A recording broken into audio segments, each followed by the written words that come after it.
Bonjour à toutes et tous. Je veux d'abord dire tout mon soutien, toute ma solidarité à Geneviève Leguet, militante d'attaque, militante pacifiste, qui est encore à l'hôpital aujourd'hui et dont on attend des nouvelles. Geneviève, elle se rendait samedi, place Garibaldi à Nice, pour manifester pacifiquement, armée d'un drapeau de la paix et d'un gilet jaune. Elle voulait simplement dire stop à la répression, stop à cette escalade sécuritaire. Et donc elle venait défendre notre droit à toutes et tous à manifester. Elle a subi une charge de CRS et elle s'est fracturé le crâne. Bien sûr, la lumière doit être faite sur l'ensemble de ce qui s'est déroulé, mais en tout cas, c'est au cours d'une charge de CRS que Geneviève serait fracturé le crâne.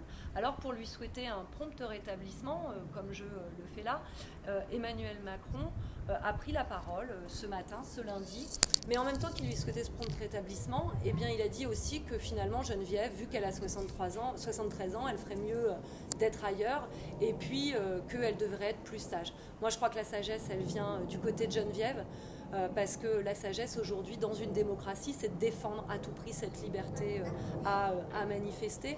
Et puis, si on veut comparer les sagesses, eh bien, celui que semble préférer Macron, c'est le Conseil constitutionnel, là où il y a les sages. Je rappelle que la semaine dernière, ces sages ont fait preuve d'une sagesse étrange en validant, par exemple, eh bien, les tests osseux sur les enfants mineurs, les enfants étrangers qui arrivent seuls sur notre territoire.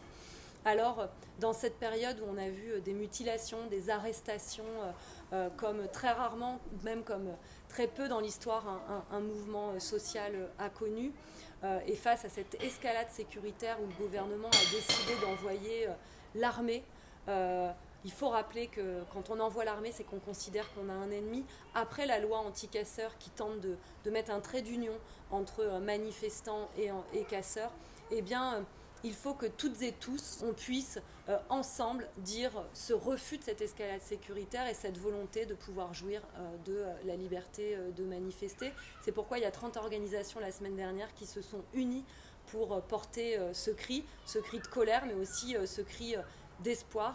Eh bien, ils donnent rendez-vous de nouveau ce jeudi 28 mars pour pouvoir décider d'initiatives communes.